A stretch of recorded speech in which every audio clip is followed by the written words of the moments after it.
Howdy mates, good late morning. It is Sunday, April 4th, 2021, aka Easter Day. So I'm out at the Eidson Woods Preserve, which is, to be honest, my favorite, Darke County Park. And here we have a chance to see an excellent example of a woodlands made up of mostly native trees. Not only that, but we also get to see some spring wildflowers, such as this right here. This is purple cress, as a matter of fact. This is another example of some of the earliest blooming spring wildflowers in Ohio. And as we continue along the trail here, you have a chance to see the Kraut Creek, as a matter of fact. Wow. It's supposed to be a beautiful day too. It's supposed to get as high as 70, which is amazing. It's about time. I've waited for these warmer temperatures for a while. Yeah, Kraut Creek. This is, I believe, some of this is man-made. It's mostly a drainage ditch, as a matter of fact. And this will eventually, well, I mean, some of it's man-made, not all of it. But this will eventually meet up with the Greenville Creek, as a matter of fact. And it's amazing to think, like, this water will eventually make its way into the Gulf of Mexico. Isn't that insane? Yeah. Yeah, I always enjoy just listening to the water out here.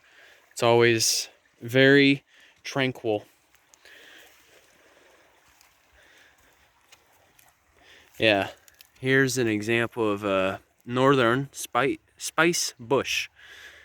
They actually produce, once you see them reach their maturity, they'll actually produce a tiny little red fruit. And they call it spice bush because when you crush the particular seed, it has like a very distinctive smell. Almost reminds you of a spice. And that's how it gets its name, the spice bush, but specifically a northern spice bush. And they are indeed native to this area, as a matter of fact. So they're not invasive by any means. One thing I do admire about Eidson Woods Preserve is the fact that there isn't really too much honeysuckle out here.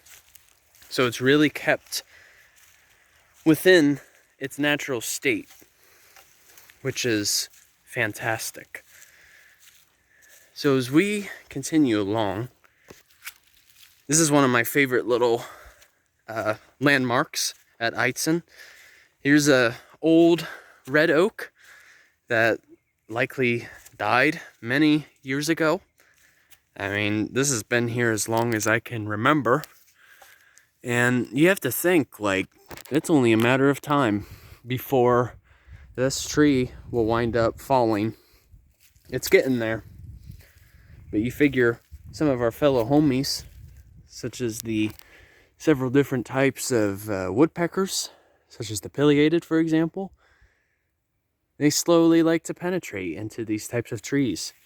Woodpeckers tend to like dead trees because for them, it's actually quite a bit easier for them to penetrate as opposed to a live tree, as a matter of fact. Ooh. Whoa. Oh. Yep. That's a red-bellied woodpecker. I don't think you guys can see it that well, but that's what that chirp was. Yeah, red-bellied woodpeckers. That's funny that I mentioned about a woodpecker. Come to see, we found one.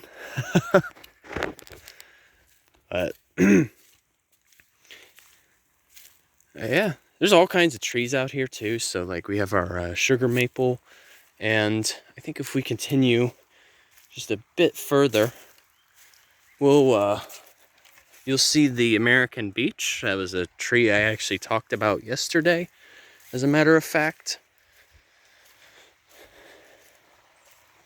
And then here is a chinquapin oak.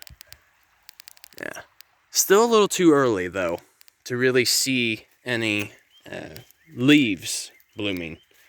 It's practically just starting right now. As a matter of fact, I'm actually walking barefoot today on this path. Because it's, well, every now and again, it's always nice to do so. And for those of you who haven't heard of this, there's a specific type of fungus called Mycelium, as a matter of fact. So really, when you see mushrooms, like the actual head, you're only seeing tip of the iceberg. What's amazing about Mycelium itself, which is like the whole branch of mushrooms, they have a whole network that lies right beneath us, as a matter of fact.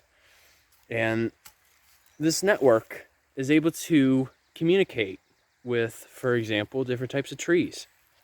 So like, say for example, that chinquapin oak that's behind me is saying to the other trees, like, hey, I'm running a little low on nitrogen, as a matter of fact. So what these mycelium networks do is they'll communicate to the other trees in the area, and they'll try to ensure that that tree gets enough of those nutrients to survive. Quite amazing when you come to think of it. I know for some of you it may sound like, really? But it is true. Nature does indeed communicate with each other. And, you know, it's like when you're barefoot, in particular, like I am right now, I'm essentially sending waves throughout the whole network in a given area. And what's cool is each step I take, those signals can reach down as low as 300 feet. Isn't that wild? So that's it's like the same principle applies to the movie Avatar, for those of you who have seen it, except we're not able to directly connect with it. But it's the same exact analogy, as a matter of fact. So actually, the shout out for mentioning about the mycelium networks goes to my mentor, Garrett Stuart. So I hope that you have a chance to see this video, mate. But yeah, Eidson Woods is by far like my favorite Darke County Park. So, all right. Hope all of you get to enjoy your Sunday and your Easter, and Durnye on a journey is outwards. Take care, folks.